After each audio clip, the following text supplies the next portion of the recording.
Hi, this is Sherry from Shaza Blue Crochet, and today we're going to be learning to make the felted purse. And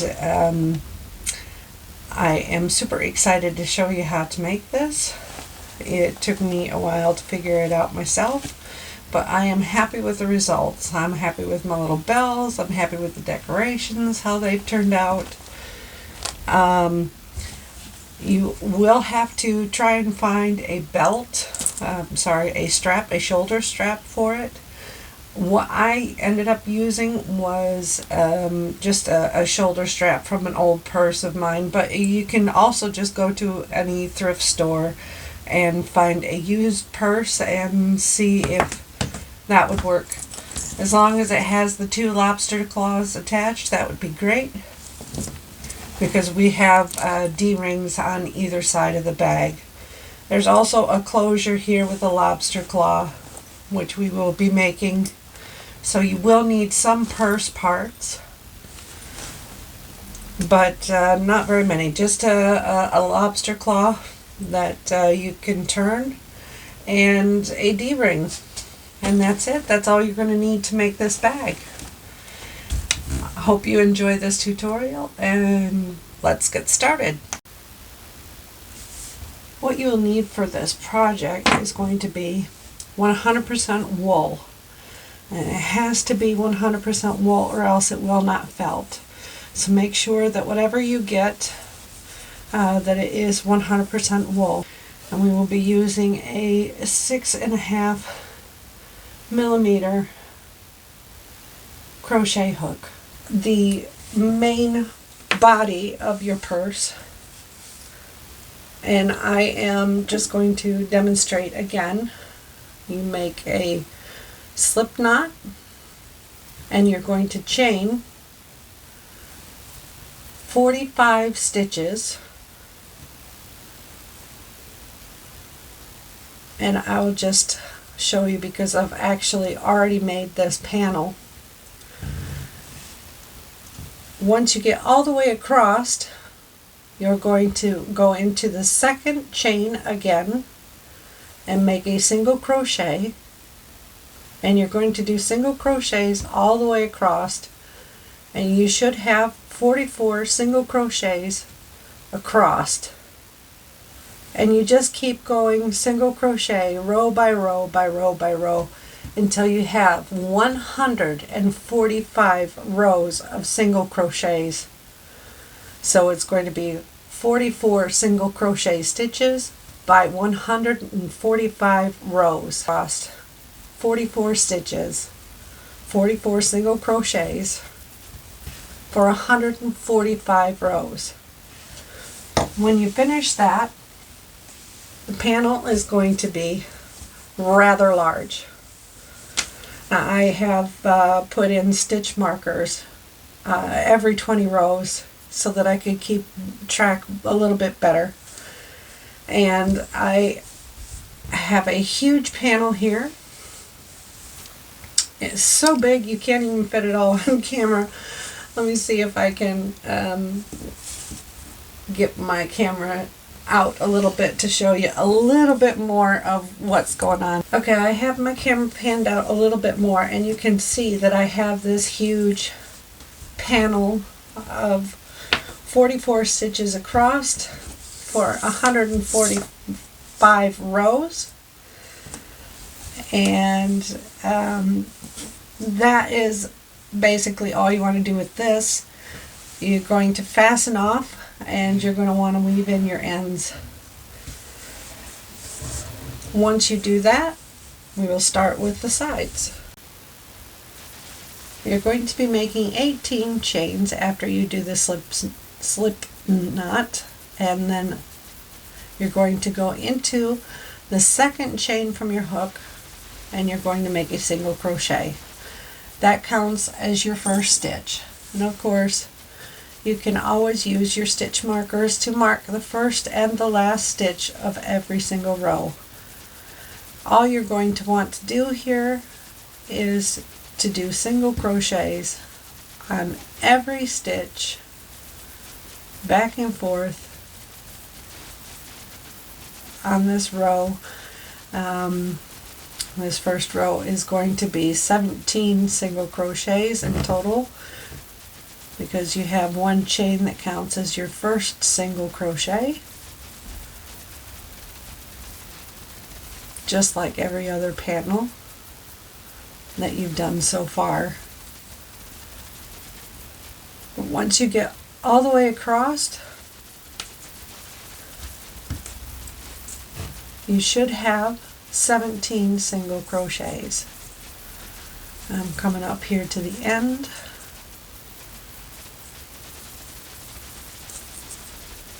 And that's 17. Okay. Get a little bit more yarn here. Chain 1, turn, and start again on this side. So if you need to, again, put a stitch marker in the first and the last stitch to keep track of which one was your first and your last stitch, and then you just keep going for another 39 rows.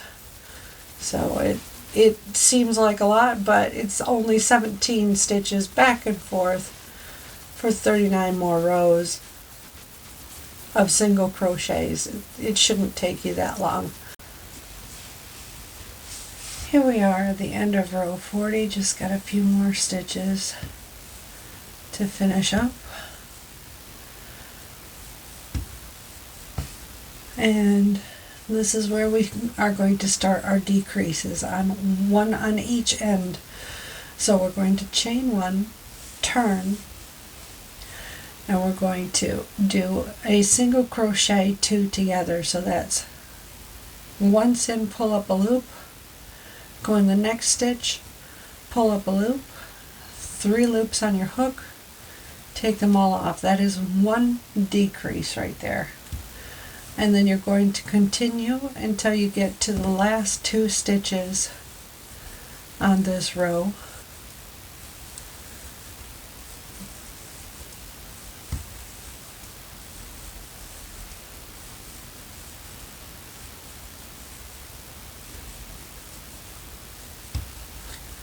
And here again, when we have the last 2 stitches on this row, we're going to go in, pull up a loop on one, go in, pull up a loop on the other, 3 loops on our hook, take them all off.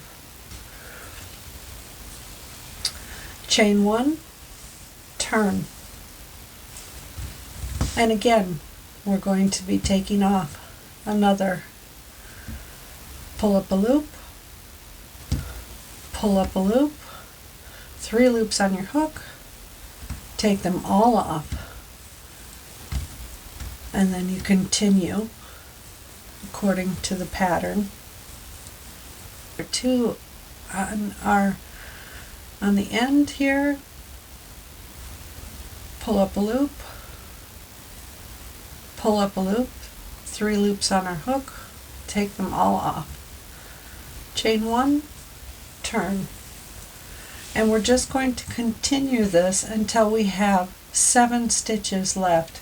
Here I am at the end of row 45, and I'm just about to start row 46, which is where you're going to need your little D-ring. You're going to chain 1 and turn, and this is where it's going to get a little bit more difficult.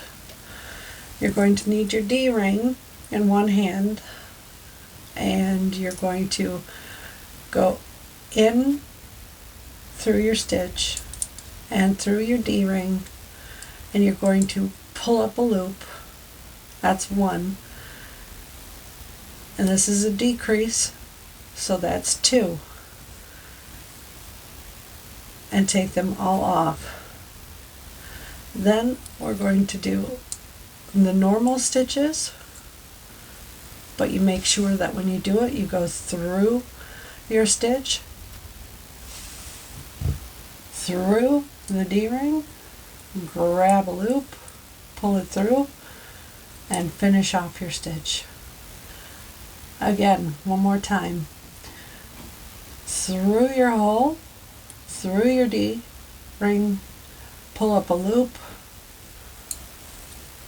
taken off. And then we've got the last 2 stitches here. We go through the hole, through the D-ring, pull up a loop.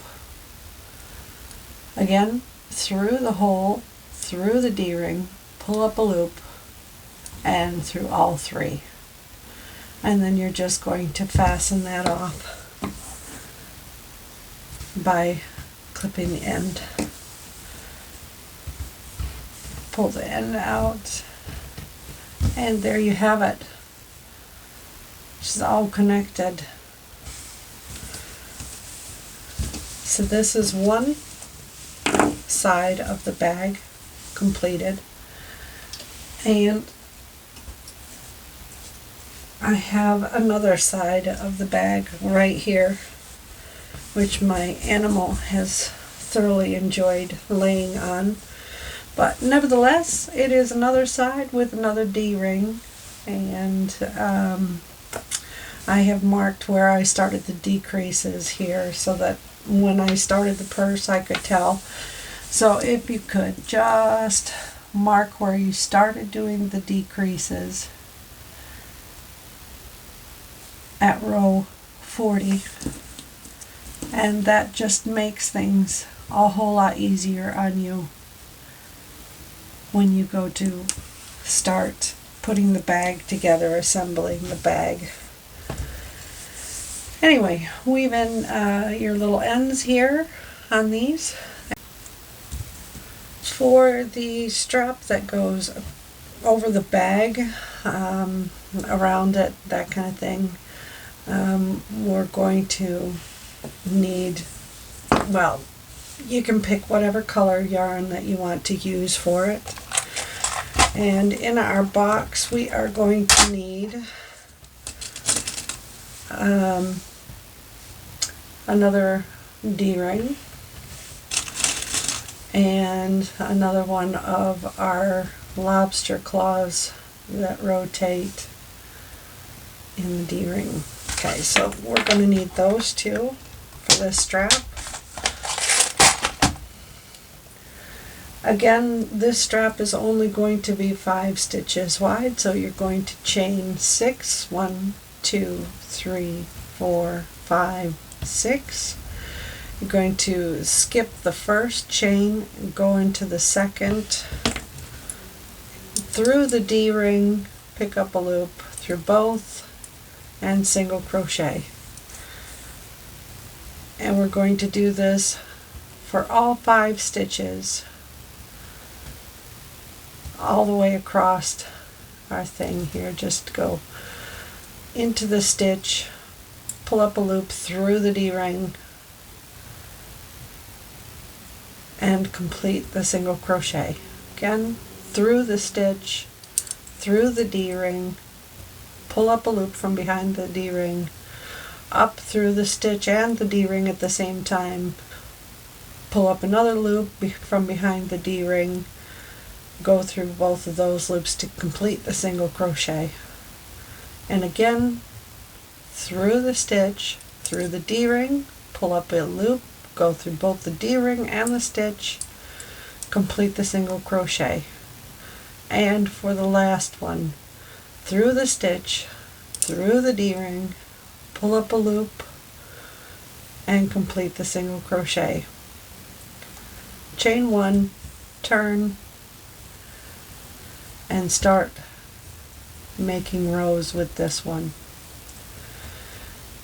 And this is, again, just 5 stitches across. 1, 2, 3, 4, 5, chain 1, and 5 stitches across again. And you are going to do, let me see, there are 111 rows of this. We have 109 rows right now. I have 2 rows left to go. 1 row is just nothing special, so I'm finishing that up right now. And the next row, I need to add in my lobster claw.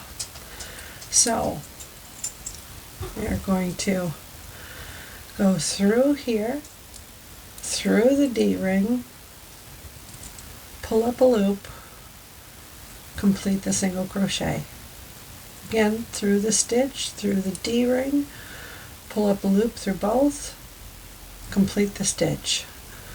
Through the stitch, through the D-ring, pull up a loop, complete the stitch. Through the stitch, through the D-ring, pull up a loop, complete the stitch. One last time, through the stitch, through the D-ring, pull up a loop, and then you can fasten off, cut your ends and weave them in. You have your rotating lobster claw attached. You have 111 rows, and you have your D-ring down here that you can hook it to when you get your bag complete.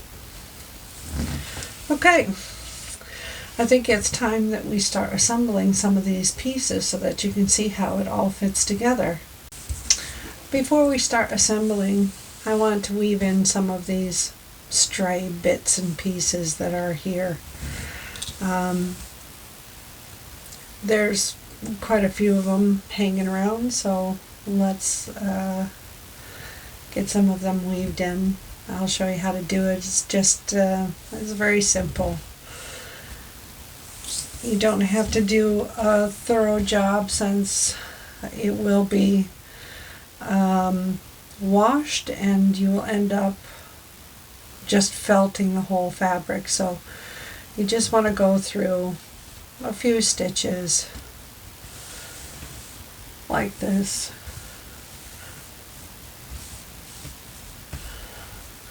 Give it a good stretch. Make sure that your stitches are nice and loose there, that they're not getting tight and caught up in the wool. And then you can go back through the same stitches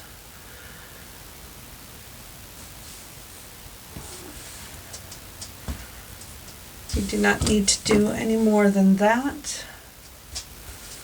Cut it off and get rid of your waste. We have one other on this one. I'll show you again.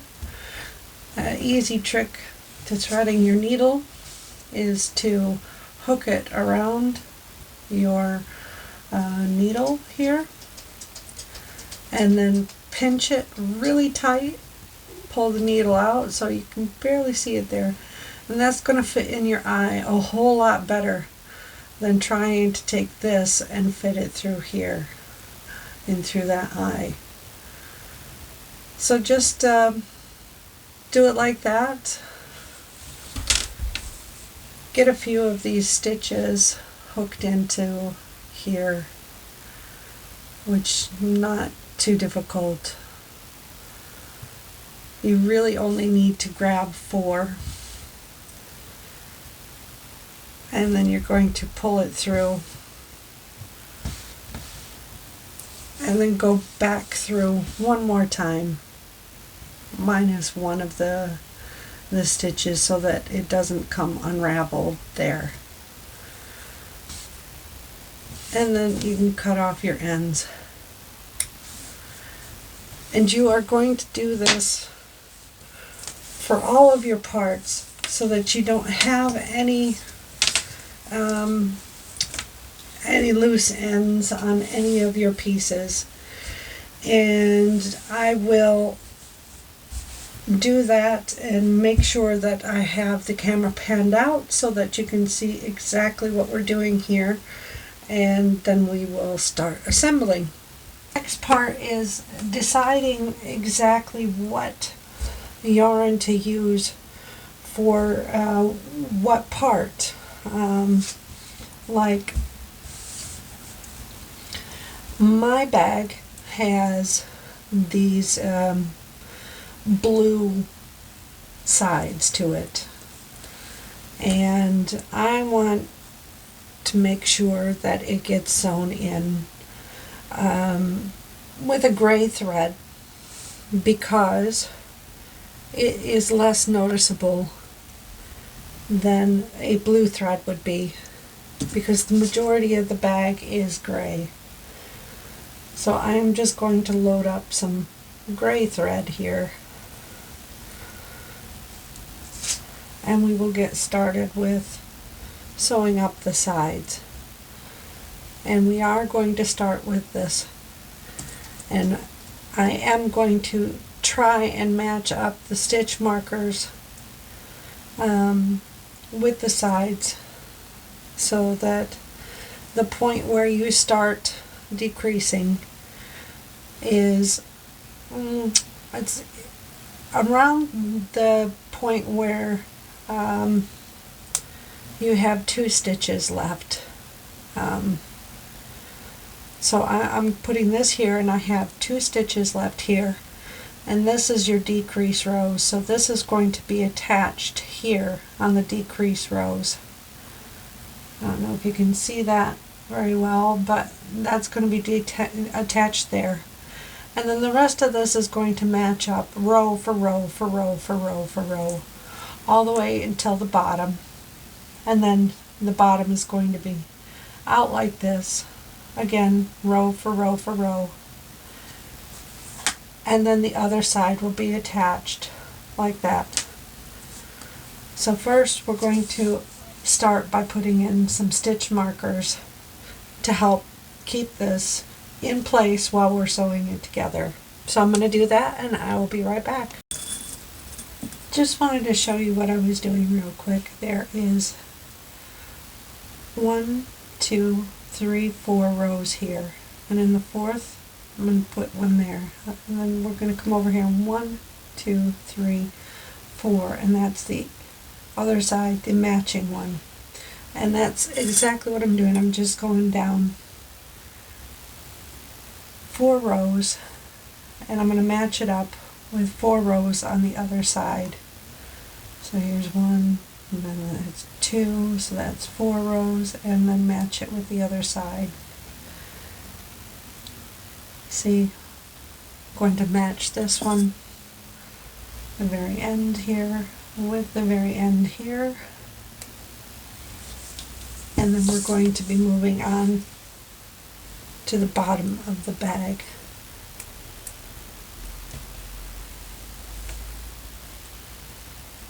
Which we can do by just securing the first stitch to the first stitch. And now you are going to notice that it doesn't line up perfectly here, because this is a rough edge and this is a neat edge. So what you're going to do in these situations is you're going to go and say, okay, that's 1, that's 2, that's 3, that's 4 right there. And you're going to put a stitch marker in 4.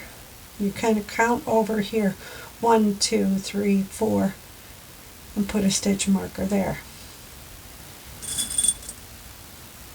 Again, the bump and the bump makes that 4, 1, 2, 3, and 4 here. So even though there is 2 stitch markers there, it at least tells me that that's where the corner is, and that I have to pay some special attention there.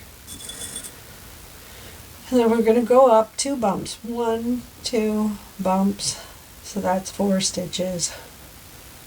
1, 2 bumps, that's 4 rows.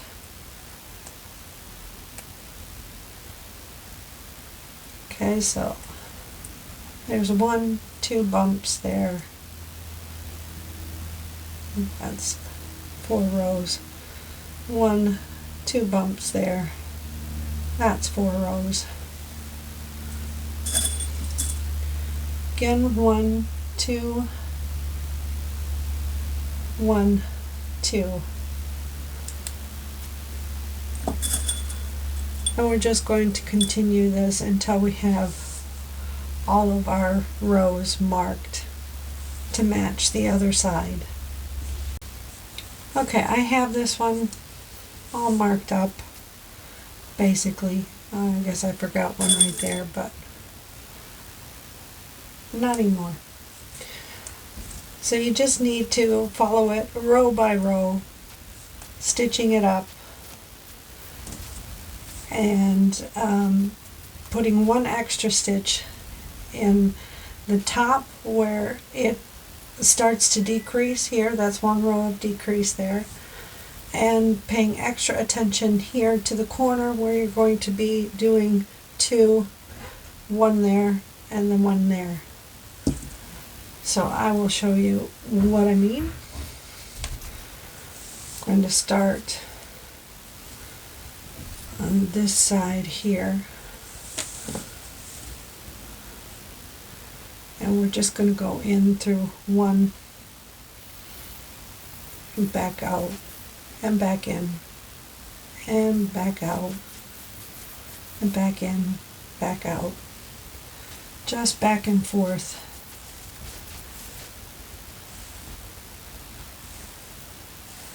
Keep a little bit extra out so that you can weave that end in. And again, back out, back in, back out, back in. Just keep doing this all the way down the side. Try and keep it as close to one on one as you possibly can. One stitch, one row.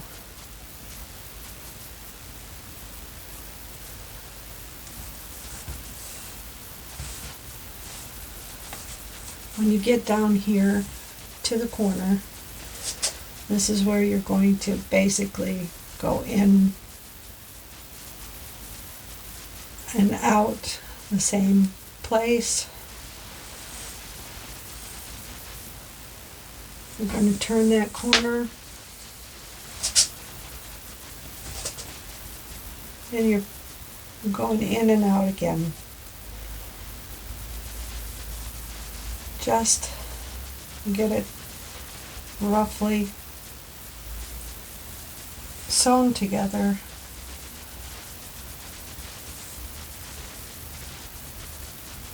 And you won't even see it when it gets finished.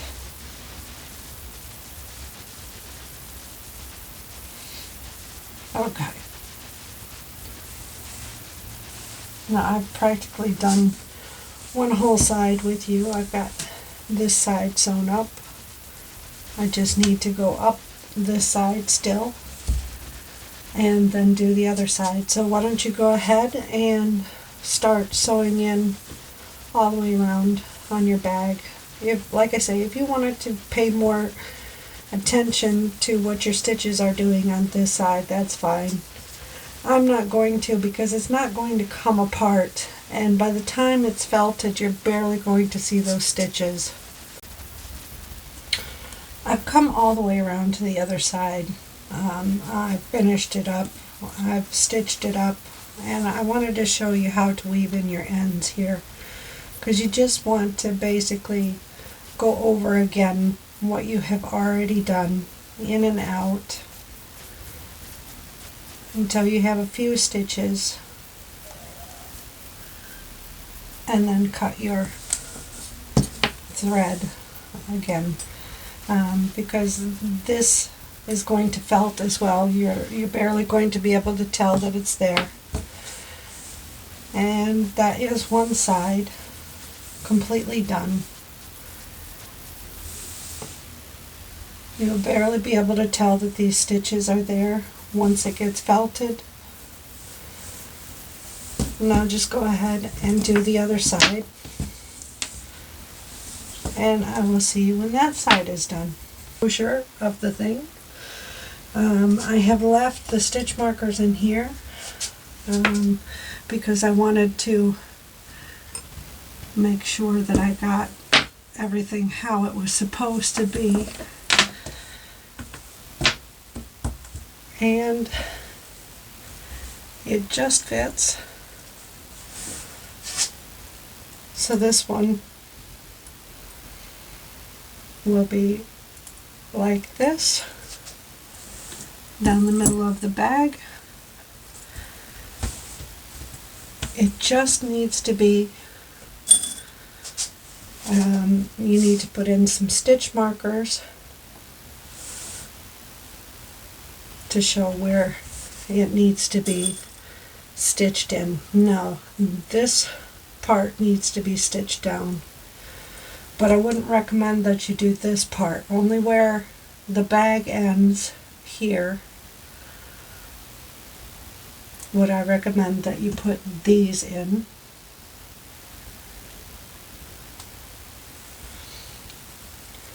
And then we are going to stitch this one all the way around on the bag so that you have the closure for the bag. So it's basically just a flat bag. And it is very, very large right now. I will say that much. It is very, very large.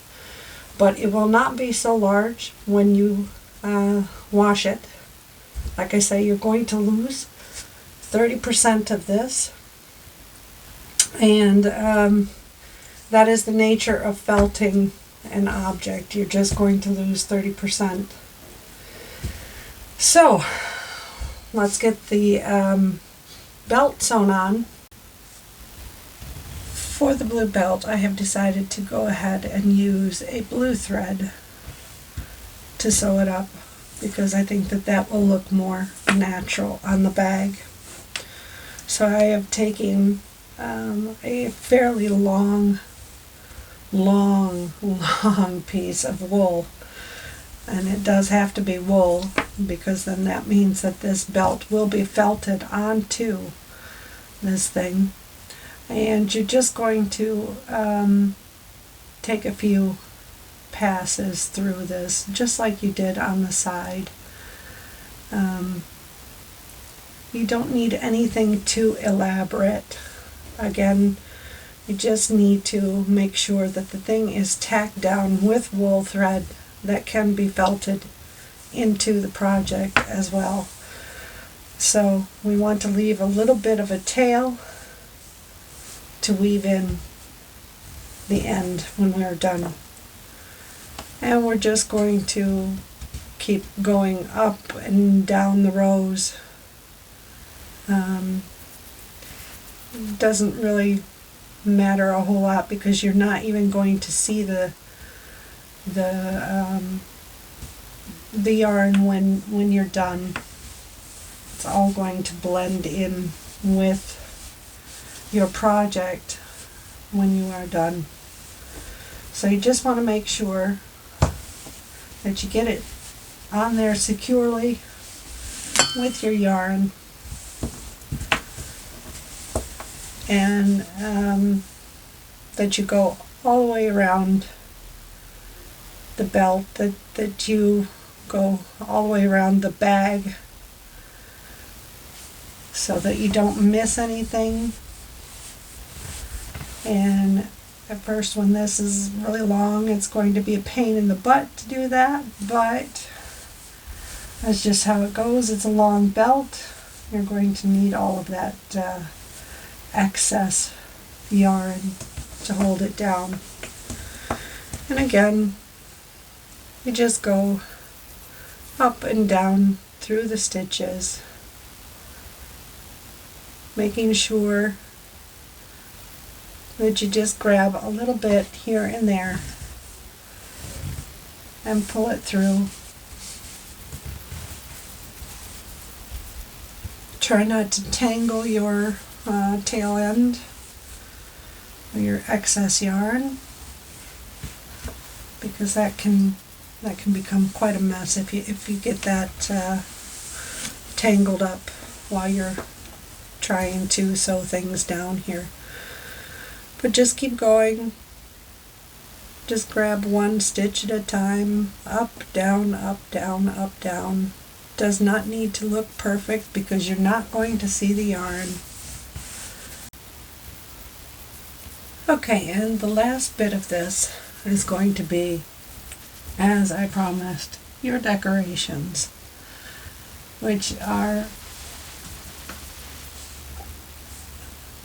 I have big flowers, small flowers, etc., to kind of fancy up the bag, give it a little bit more visual appeal. You can mess around with these things as much as you would like and see how well they fit in, etc. But let me show you how these are made.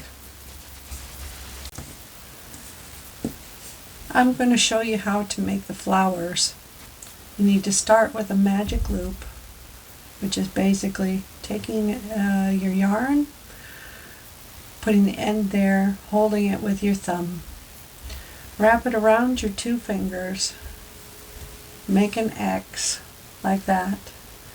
Flip it over and you have 2 pieces of yarn on your fingers. You're going to take your hook and you're going to go under one and pick up the other, and you're going to twist it, pull your fingers out, and make a chain.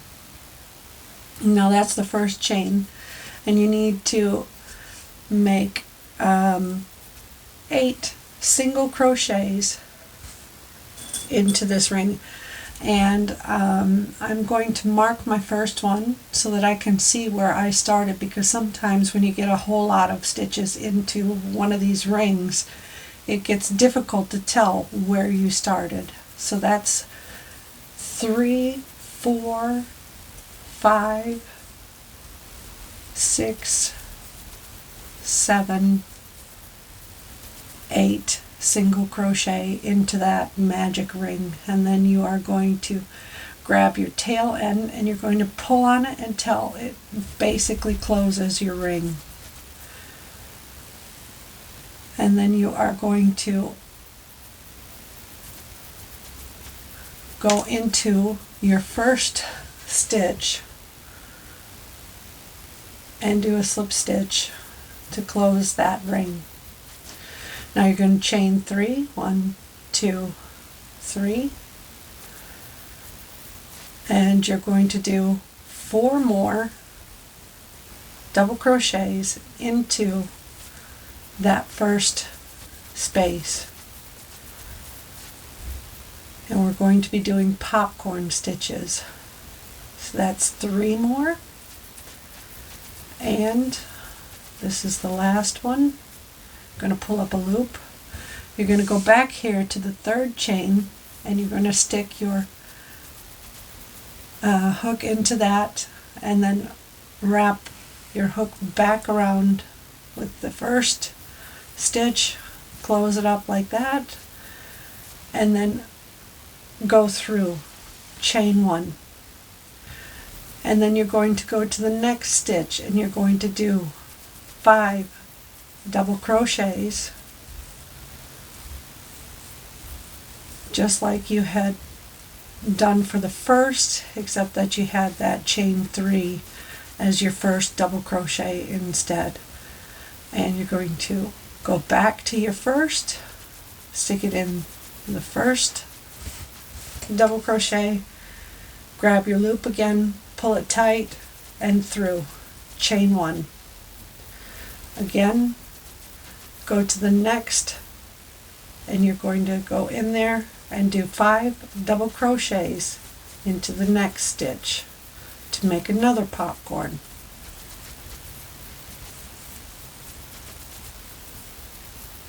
And this is the 5th one. You go back to the first one. You can tell that's the first one because there's the chain. And you go into that where the V is. Hook that over top, pull it tight, pull it through, chain 1. And we're going to go all the way around so that we have 8 of these popcorn stitches into the 8 single crochets.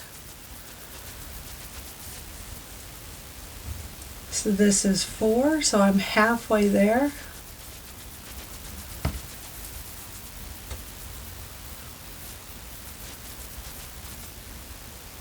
Again, this is number 5.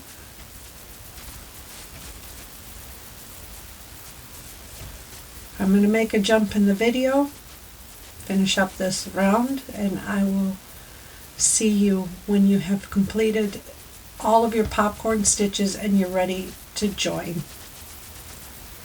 Do not forget your chain 1 in between your popcorn stitches to close off your popcorn stitch.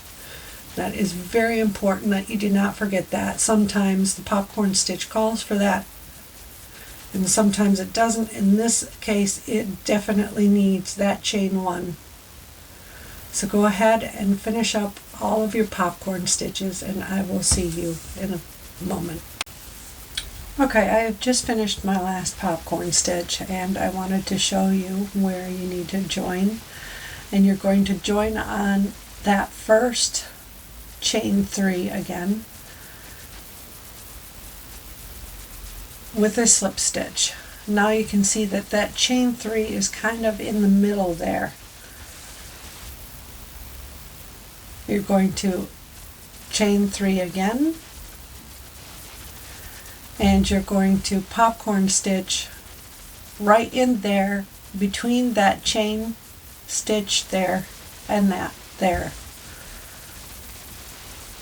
So again, that's 5 double crochet, although we have the first one, which is a chain 3, and that counts as your first double crochet. So that's 1, 2, 3, 4, and 5. Pull up a loop. You go in through the top of the chain 3 and your loop.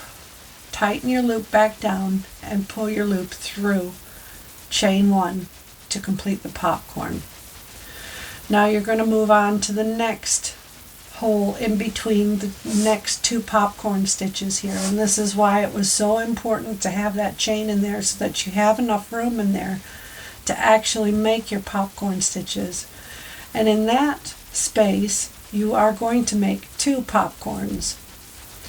So instead of 1 popcorn in each stitch, you're going to be making 2 popcorns in that space. So this is my first one, chain 1, move it over just a little bit, and then we're going to go in and go for our second one.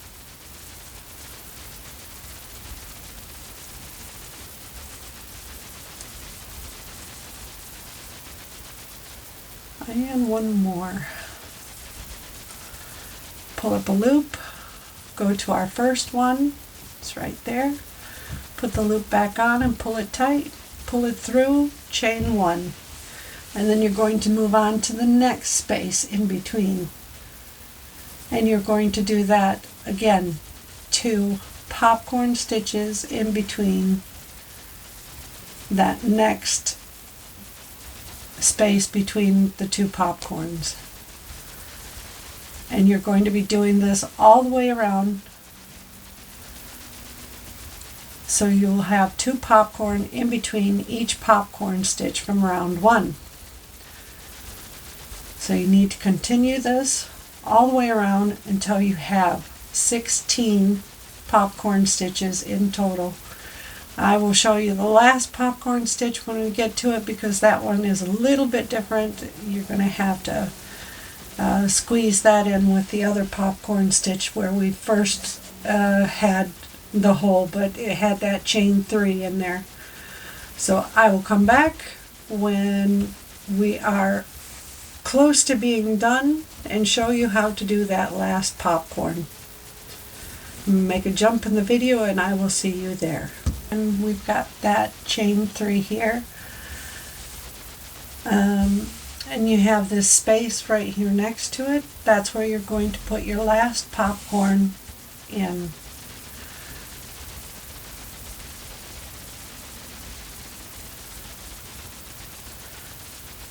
And that's 5 double crochets. Pull up a loop, go back to your first double crochet, and pull that loop, that last loop, through chain 1, and then you are going to secure it at the top of that chain 3. Now this right here is the small flower. And if you want to stop here, you have a small flower. If you want a large flower, you have to keep going and chain 3. And then you're going to make another popcorn here into the next row. First chain 3 is your first double crochet, and then you have 3 more. You need 1 more to complete the popcorn. Pull up a loop, go through the top of the chain 3, through the loop, pull it through, and chain 1. And the next, you are going to do 1 popcorn.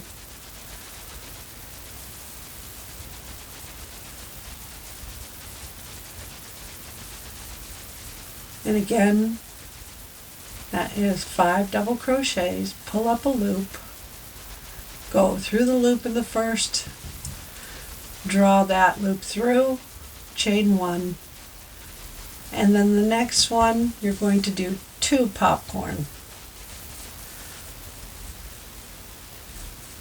into that space, the next space. So the rhythm here is going to be 2 popcorn, 1 popcorn, 2 popcorn, 1 popcorn, 2 popcorn, 1 popcorn. We're going to finish up the popcorn that we started over here when we finish the round. So in this one we're going to be doing 2 popcorn, even though it looks like we have done 1, 1, and now we're doing 2. It's actually going to be another one on this stitch, so then this one would be 2, this one would be 1, and this one will be 2. So just finish up this popcorn here. That's 3, that's 4 double crochets and 5 double crochets. Pull that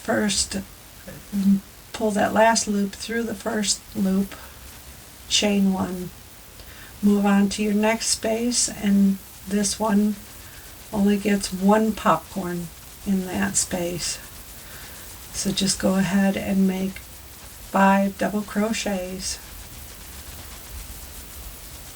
and then you're going to pull up a loop, go through the first, draw this loop tight, go through the first, chain 1, and then the next one you need to do 2, and that is what you're going to be doing all the way around. You're going to be doing 2, 1, 2, 1, 2, 1, 2, 1. When you get close to the end, I will meet you there to show you how to finish off the round. This is the last popcorn stitch that needs to be done. And it's getting rather tight in here, so just going to squeeze them in. That's the last one. Go into the first stitch again, pull up the loop through from the last stitch, and we're going to join at the top of that 3, and then we're going to fasten off. But when we do, we're going to leave enough yarn to actually sew this to our project. And this is the large flower made. Just pull the end through. See, that is the large flower. It's only 1 more row than the small flower, and that you can make however many times as you want. You can make the big one, you can make the little one, however many times you want to do that. That's perfectly fine. And the last thing that I'm going to show you is how to make the leaf. So this, I'm going to take 3 fingers instead of 2 this time to make a magic loop. I'm going to wrap it around. Need a little bit more the yarn, a bigger loop this time, so that you have an X on the back, and you flip it around to the front and you have 2. You're going to take your crochet hook, bring it through, grab that second one, twist, and then you're going to make a chain there. You're going to need to make a single crochet first, and I'm going to put a stitch marker in there so that I do not lose that stitch, because this one has a lot of stitches. We're going to do 8 double crochet. That's 1, 2, 3, 4, 5, 6, 7, and 8. Now you're going to want to kind of tighten up your magic loop a little bit here. Kind of squish those stitches down a bit. And 2 trebles. That's 1 and 2. And then we're going to need to do a small picot, which is 2, and then you're going to go back through here and you're going to slip stitch, and then another treble, so that you have 3 trebles in a row. On the middle one you have the little picot, and then you're going to do 8 more double crochets. That's 1, 2, just need to untangle my yarn a little bit here,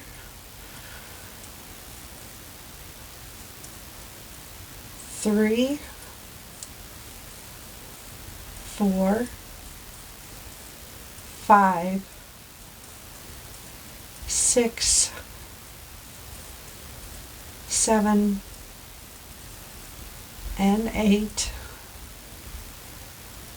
And then a single crochet, and then you're going to want to tighten this up, not too tight, because you do not want to break that stitch right there, or that string, because you're going to want to weave that in a little bit better. And then you're going to go under the first one. This is why I said you needed a stitch marker there, so that you didn't lose that first stitch, and then do a slip stitch.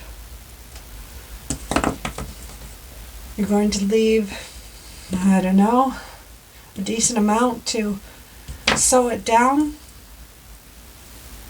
and then you're going to just pull your yarn through, and that is your leaf. You can take out your stitch marker now. That is your leaf.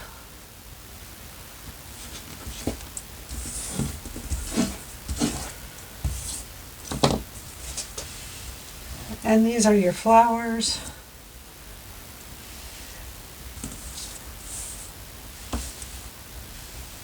I have more leaves here that I had made earlier.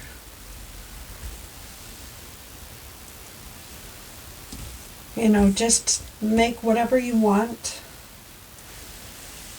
And of course you can put them anywhere on the bag that you would like.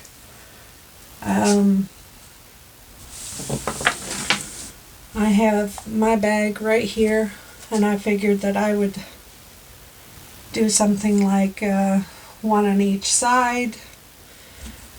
Don't know, you know, just fiddle with it until it looks nice. See what you can do with the leaves. Make them stick out here, there, and everywhere. Make it symmetrical, make it non-symmetrical. Do whatever you want to do. It does not matter. Just enjoy yourself, and then once you get a general idea of how you would like them, put down on the bag, just take some stitch markers and put them down. And you know, like the centers here, you can maybe put little bells, which is what I had planned on doing because I always use bells in my projects. Or you can use buttons. It doesn't matter. That's completely up to you. Customize your bag at this point and figure out what you want to do.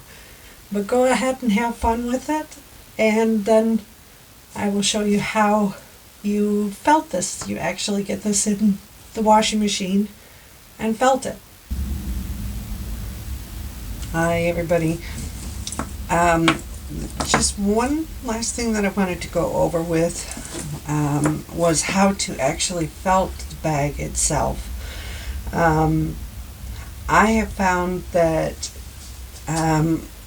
yes, it is already felted, but I wanted to make sure that I gave you the correct instructions before I actually shared this information with you.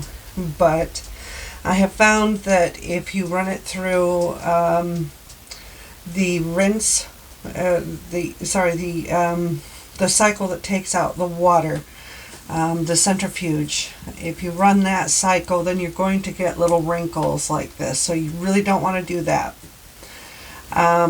I have also found that if you put a pillow inside of your project before you put it in the washing machine, that will also help for it to keep its shape. That helped me with this bag. And the other tip that I have for you is to put this inside of a pillowcase or some sort of maybe washing bag that has a zipper on it, so that when you wash this, you don't get a whole bunch of like little bits of felted stuff all over your towel or on the inside of the washing machine, and it just ends up being a great big mess. So you really want to put this inside of a pillowcase or a washing bag so that you can prevent that from happening, especially if you're going to wash this with other things. And I think that's all you needed to know about the actual felting process. That should do a pretty good job for you when you get done. It's going to come out pretty wet, so all you're going to do is take the pillow out, and you're going to block it in such a way that everything is how it should be, and you actually have it sitting with the sides and the end part how it should be. So you want to take out the wet pillow, and you can put another pillow in there, but I recommend that you put that pillow in a plastic bag so that that does not get wet and start molding for the drying process. But it should not take very long for it to dry, maybe a day or two. And other than that, I think that is it as far as the felting instructions. If you've liked today's video, please hit the thumbs up down below. Hit the subscribe button. You can find me on Instagram and on Facebook. You can find the patterns on Ravelry. I will leave all the links for this in the description below. Thank you for watching, and have a great day.